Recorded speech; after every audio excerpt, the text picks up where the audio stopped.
Today we are going to do the solution of differential equations. Earlier जब मैंने differential equation का chapter start किया था तो मैंने बताया था कि इसमें हमारे पास जो सोल्यूशन और डिफरेंशियल इक्वेशन होता है, इसमें हमारे पास दो तरह की डिफरेंशियल इक्वेशन आती है। एक डिफरेंशियल इक्वेशन वो होती है जिसमें हमारे पास वेरिएबल सेपरेबल फॉर्म होती है, और दूसरी होती है जिसमें वेरिएबल सेपरेबल फॉर्म नहीं होती, और वो फर्दर दो टाइप्स में डिवाइड होती है, एक होमोजीनियस और एक लीनियर डिफरेंशियल इक्वेशन। अब सबसे पहले हम लोग करेंगे solution of differential equation variable separable form. Variable separable form का मतलब होता है कि हमारे पास वेरिएबल y और x की फॉर्म में डिफरेंशियल इक्वेशन गिवन होती है, और इसमें से हम लोग y वाली टर्म्स एक साइड पे कर लेते हैं और x वाली टर्म्स दूसरी साइड पे फाइंड आउट कर लेते हैं। उसके बाद फिर हम लोग उसको फर्दर सॉल्व करते हैं, और सॉल्व करने के लिए हम लोगों ने क्या करना होता है, इंटेग्रेट करना होता है। ठीक है जी। सबसे पहले हम लोगों ने y वाली टर्म्स एक साइड पे और x वाली टर्म्स दूसरी साइड पे कर लेनी, और उसके बाद इंटेग्रेट करने के बाद हम लोगों ने डिफरेंशियल इक्वेशन बनानी है। अब उसके बाद अब इसमें एक और चीज होती है कि जब हम लोग सॉल्यूशन और डिफरेंशियल इक्वेशन फाइंड आउट करते हैं तो हमारे पास दो तरह से सॉल्यूशन होते हैं। एक सॉल्यूशन होता है हमारे पास जनरल सॉल्यूशन, और दूसरा सॉल्यूशन हमारे पास होता है पर्टिकुलर सॉल्यूशन। जनरल सॉल्यूशन और दूसरा हमारे पास पर्टिकुलर सॉल्यूशन होता है। Now what is the difference between the general solution and the particular solution? General solution हमारे पास वो होता है जिसके एंड में हम लोग प्लस सी लिखते हैं। हम लोगों ने पहले भी किया कि जब हम लोग इंटीग्रेट करते हैं तो आंसर में प्लस सी लिखते हैं, तो जनरल सॉल्यूशन में हमारे पास आंसर प्लस सी की फॉर्म में आता है। और पर्टिकुलर सॉल्यूशन क्या होता है? पर्टिकुलर सॉल्यूशन में हम लोग जो ये प्लस सी होता है उसकी वैल्यू हम लोग फाइंड आउट करते हैं, और उसकी वैल्यू फाइंड आउट करने के लिए हम लोगों को स्टेटमेंट में ही x और y की डिफरेंट वैल्यूज दी हुई होती हैं। वो वैल्यूज हम लोग जो सॉल्यूशन आता है उसमें पुट करके c की वैल्यू फाइंड आउट करते हैं। तो दो तरह से हमारे पास सॉल्यूशन होते हैं, एक होता है जनरल सॉल्यूशन और एक होता है particular solution. So let us start exercise 9.4 based on this solution of differential equation in variable separable form. Now see here किस तरह से करना है। Let us start with the first question. यहाँ पे हम लोगों को गिवन है dy by dx is equals to 1 minus cos x over 1 plus cos x। ठीक है जी। अब इसमें हम लोगों ने क्या करना है कि x वाली टर्म्स एक साइड पे, y वाली टर्म्स एक साइड पे। अब यहाँ पे देखिए जो लेफ्ट हैंड साइड पे डिनोमिनेटर में dx है, इसको मैं दूसरी साइड पे ले जाता हूँ। It will be 1 minus cos x over 1 plus cos x into dx। ठीक है जी। Now this will become equals to dy is equals to, now 1 minus cos x formula होता है 2 sin square x by 2 का, और 1 plus cos x होता है 2 cos square x by 2। सब multiple angle formula class plus 1।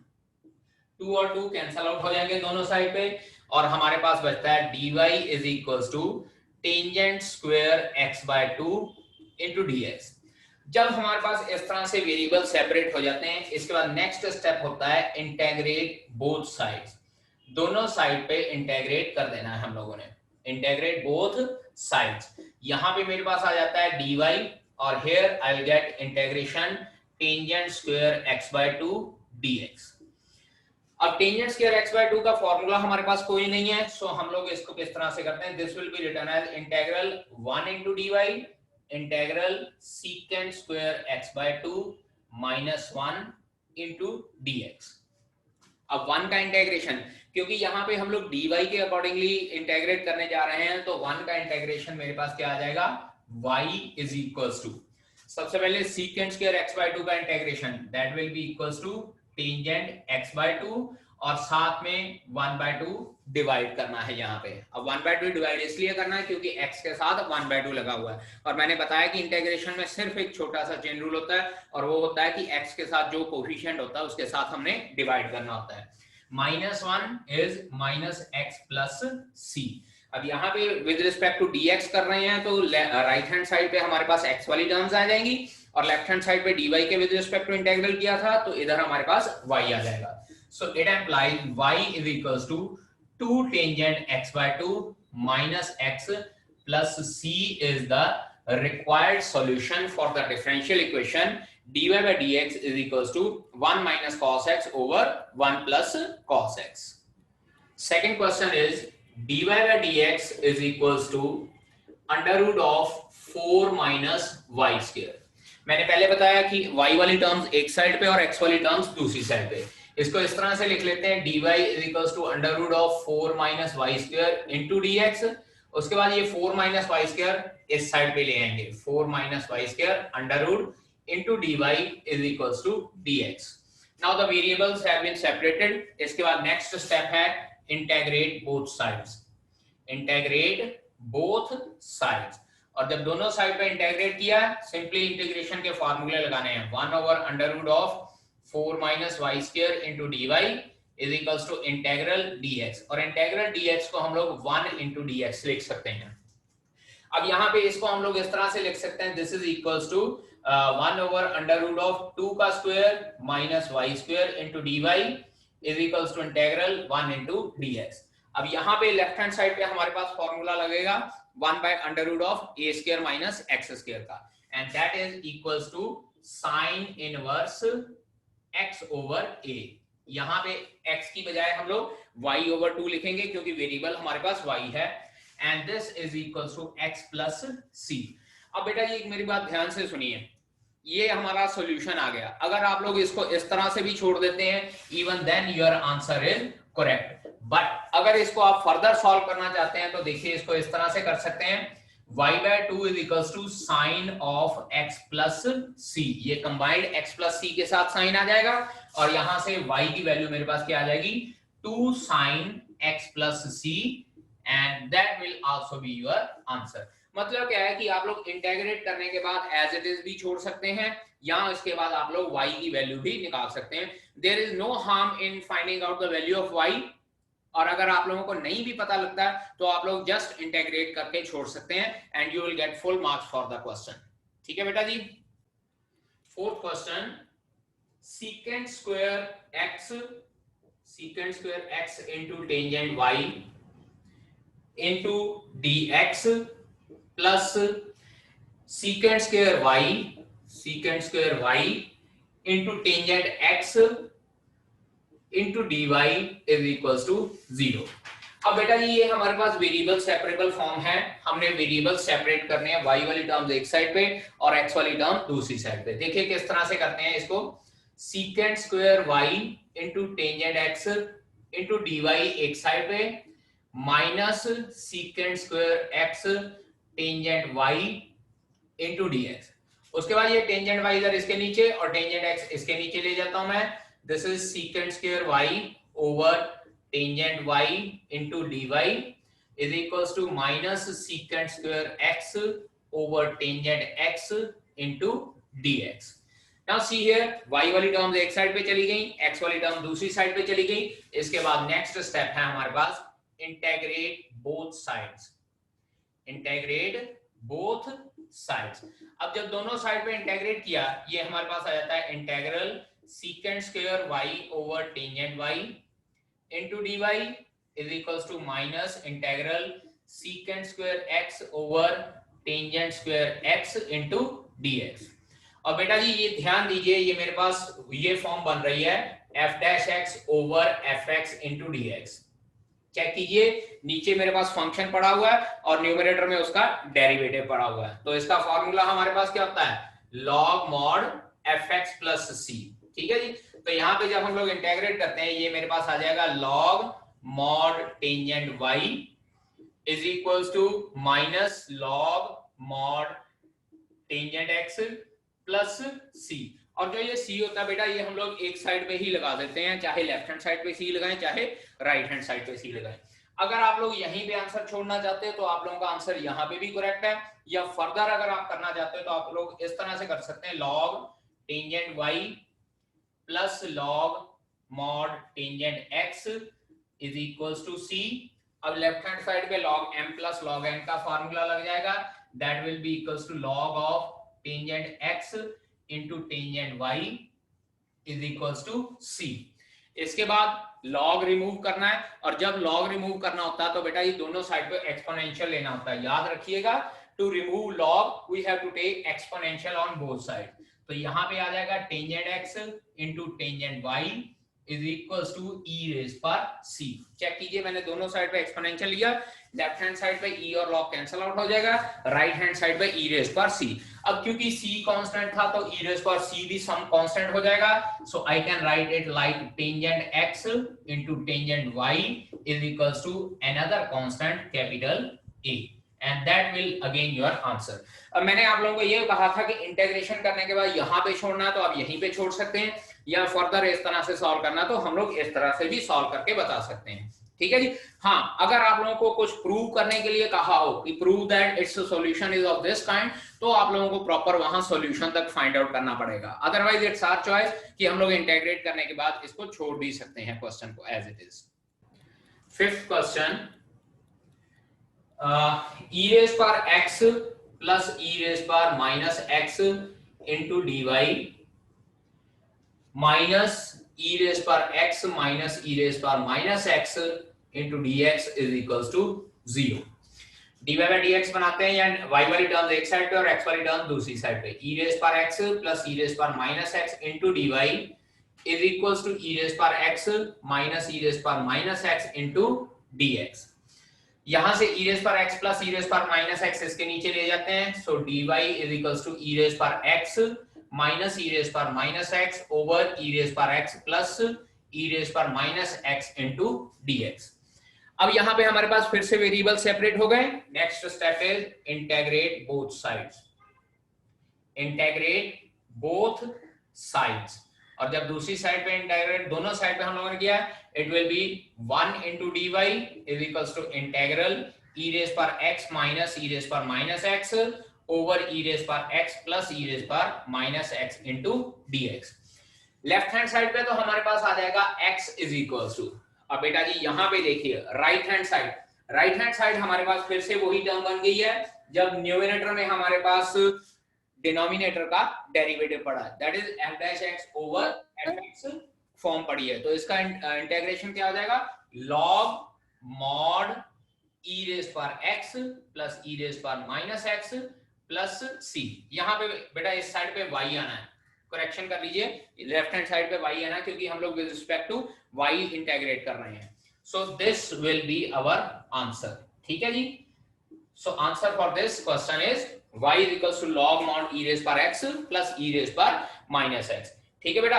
अब एक बार याद रखिएगा, जब भी सॉल्यूशन करना है सबसे पहले हम लोगों ने डिफरेंशियल इक्वेशन, कहीं कहा नहीं होता कि ये वेरिएबल सेपरेबल फॉर्म है। पेपर में क्वेश्चन आता है कि सॉल्व दिस डिफरेंशियल इक्वेशन या find out the solution of this differential equation, और वहां से हम लोगों को पहले चेक करना पड़ता है कि ये वेरिएबल सेपरेबल फॉर्म है या नॉन वेरिएबल सेपरेबल। ठीक है जी। तो उसके बाद फिर हम लोग उसका मेथड लगाते हैं और उसके अकॉर्डिंगली सॉल्व करते हैं। ठीक है जी। dy by dx is equals to 1 plus x square into 1 plus y square, 1 plus x square into 1 plus y square, again it will become 1 over 1 plus y square into dy is equals to 1 plus x square into dx। Check कीजिए, dx को right hand side पे ले गया हूं और ये 1 plus y square इधर denominator में आ जाएगा। इसके बाद नेक्स्ट स्टेप इंटीग्रेट, इंटीग्रेशन के फॉर्मूले सारे याद होने चाहिए आप लोगों को। इंटीग्रेशन कर दिया हम लोगों ने, it will become integral 1 over 1 plus y square into dy is equals to integral 1 plus x square dx। Now 1 over यहां पे फॉर्मूला लगेगा a square plus x square का, that will be equals to 1 by a tan inverse x over a, और यहां पे हमारे पास क्योंकि variable y है तो y over 1 लिखेंगे, is equals to 1 का इंटीग्रेशन x, x स्क्वायर का integration x cube over 3 plus c, और ये जो प्लस c है वो हम लोग किसी एक साइड पे भी लगा सकते हैं। सो देयरफॉर हमारा सॉल्यूशन आ गया tangent inverse y is equals to x plus x cube over 3 plus c, and we can leave our answer here only। या अगले स्टेप में आप ये टेंजेंट इनवर्स दूसरी साइड पे ले जाएंगे तो y is equals to tangent of whole the term, that is x plus x cube plus c। ठीक है जी। Now ninth question is dy by dx is equals to dy by dx is equals to sine inverse x, dy by dx is equals to sine inverse x, so it will become equals to dy is equals to sine inverse x into dx and integrate both sides, integrate both sides। और जब दोनों side को integrate किया हमारे पास क्या आ जाता है, integral dy is equals to integral sin inverse x dx। और बेटा जी याद रखिए जो इनवर्स का इंटेग्रल करना होता है उसको हम लोग 1 इंटू साइन इनवर्स एक्स करके इंटेग्रेशन बाय पार्ट्स से करते हैं, और ये हमारे पास फर्स्ट फंक्शन हो जाएगा and one will be considered as second function by using the method ILATE. याद रखिएगा आइलेट में inverse trigonometric function first function होता है। लेफ्ट हैंड साइड पे इंटीग्रल किया y आ गया, और राइट हैंड साइड पे इंटीग्रेशन बाय पार्ट्स लगाते हैं। Its answer will be first as it is, second का integral minus integral of derivative of first function that is sin inverse x into integral of second. So this will be equals to y is equals to 1 का integration x हो जाएगा, वो मैं आगे लिख रहा हूं, minus integral sine inverse x का derivative 1 over under root of 1 minus x square, और 1 का इंटीग्रेशन x, वो फिर से मैं यहां पे लिख रहा हूं। अब बेटा जी अगर इसको इंटीग्रेट करना है, मैं अपनी तरफ से देखिए क्या करने जा रहा हूं, y is equals to x sine inverse x plus ये माइनस का साइन पहले तो मैं अंदर ले जा रहा हूं, minus x under root 1 minus x square dx, और उसके बाद बेटा जी यहां देखिए 2 से डिवाइड और 2 से मल्टीप्लाई कर रहा हूं, क्योंकि नीचे वाली टर्म का जरा देखें 1 माइनस एक्स स्क्वायर का डेरिवेटिव होता है माइनस 2x, तो मैं ऊपर माइनस 2x डेरिवेटिव बनाना चाहता हूं। Now this term will become y is equals to x sin inverse x plus 1/2 integral. अब इसको देखिए minus 2x multiply by 1 minus x square की पावर माइनस 1/2, क्योंकि अगर नीचे पावर अंडर रूट टर्म नहीं होती तो मैं डायरेक्टली बोल देता कि नीचे वाली टर्म का डेरिवेटिव ऊपर पड़ा हुआ है। अब यहां पे हम लोग फॉर्मूला कौन सा लगाएंगे, this one, fx raise to power n into f dash x into dx। अब जब यहां पे इसका फॉर्मूला हमारे पास क्या हो जाता है, fx raise to power n plus 1 over n plus 1। ये मेथड यहां पे हम लोग इंटीग्रेट करने के लिए लगाएंगे, इस इंटीग्रेशन को सॉल्व करने के लिए। सो मेरे पास ये सॉल्यूशन आता है y is equals to x sin inverse x plus 1/2। हाँ जी देखें fx रेज पर n प्लस 1, ये आ जाएगा 1 माइनस एक्स स्क्वायर की power minus 1/2 plus 1 over minus 1/2 plus 1 plus c। ये सॉल्व करते हैं, y is equals to x sin inverse x plus 1/2, ये माइनस 1/2 प्लस 1/2 मेरे पास बन जाएगा 1 माइनस एक्स स्क्वायर की पावर 1/2, और यहाँ डिनोमिनेटर में भी 1/2 प्लस c, ये 1/2 और ये 1/2 कैंसल आउट हो जाएगा। So ultimately my answer will be equals to y is equals to x sin inverse x plus under root of 1 minus x square plus c, and this will be your solution of the differential equation dy by dx is equals to sin inverse x. Statement is x cube plus x square plus x plus 1 into dy by dx is equals to 2x square plus x। अब यहाँ पे variable separate करने की कोशिश करते हैं, तो ये हमारे पास इस तरह से बचता है 2x square plus x over x cube plus x square plus x plus 1 into dx। तो ये मेरे पास बनता है इंटेग्रल dy, क्योंकि इंटेग्रेट करना है दोनों साइड पे, integrate 2x square plus x over जो डिनोमिनेटर वाली टर्म है इसकी जब मैं फैक्टराइजेशन करता हूं मिडिल टर्म स्प्लिट करके, मेरे पास कुछ इस तरह से बनती है x square plus 1 into x plus 1। Now इसको इक्वेशन नंबर 1 लिख लेते हैं, या इसको पहले सॉल्व कर लेते हैं। So y is equals to integral capital I में लिख लेता हूं, दिस इज इक्वेशन नंबर 1, क्योंकि लेफ्ट हैंड साइड का इंटीग्रल मेरे पास y आ जाएगा, राइट हैंड साइड का इंटीग्रल मैं सेपरेट सॉल्व करने जा रहा हूं। Now I is equals to integral 2x square plus x over x square plus 1 into x plus 1 dx. It can be written as integral ax plus b over x square plus 1 dx plus integral c over x plus 1 dx। याद कीजिए बेटा जी partial fraction जिसमें मैं पहली term मेरे पास ये quadratic polynomial है which cannot be factorized, तो उसके न्यूमरेटर में मुझे लीनियर पॉलिनोमियल लिखनी पड़ेगी, और दूसरा मेरे पास लीनियर फैक्टर है तो उसके नीचे ऊपर मैं सिंपली c लिख देता हूं। इसके बाद बेटा जी आप लोगों ने solve by using partial fraction. Partial fraction से हम लोगों ने सॉल्व करना है और ए, बी और सी की वैल्यू फाइंड आउट करनी है। जब पार्शियल फ्रैक्शन के मेथड से सॉल्व करेंगे हमारे पास ए की वैल्यू आती है 3/2, बी की वैल्यू मेरे पास आती है -1/2 और सी की वैल्यू फिर से मेरे पास 1/2 ही आती है। ठीक है, इसको सॉल्व करके देख लीजिएगा पार्शियल फ्रैक्शन के मेथड से, जो मैंने मेथड पहले करवाया हुआ। अब इसके अकॉर्डिंगली ये टर्म मैं यहाँ पे रखता हूं, तो ये इंटेग्रल मेरे पास किस तरह से बनेगा, integral 3/2x - 1/2 over x² + 1 dx plus 1/2 over x + 1 dx। अब इसमें एक बार मैं ये 3/2 x के नीचे लिख लूंगा, this is equals to integral 3/2x over x² + 1 dx minus एक बार 1/2 के नीचे लिख रहा हूं 1 ओवर x² + 1 dx और एक जो ये लास्ट है 1/2 इंटेग्रल 1 ओवर x + 1 dx हो जाएगा। अब इसके बाद 3/2 बाहर आ जाएगा, this is 3/2 integral x over x² + 1। इसका इंटेग्रल करते हैं, ये आ जाएगा -1/2 tan इनवर्स x, क्योंकि x² + a² का फॉर्मूला लगेगा और यहाँ पे 1/2 log mod x + 1। अब इसको इंटीग्रेट करना है, नीचे वाली टर्म का डेरिवेटिव ऊपर बनाने की कोशिश करता हूं। x² का डेरिवेटिव होता है 2x, तो ये नेक्स्ट स्टेप में मेरे पास किस तरह से बनेगा, देखिए यहाँ पे this is equals to 3/4 integral 2x over x² + 1 dx minus 1/2 tan inverse x plus 1/2 log mod x + 1।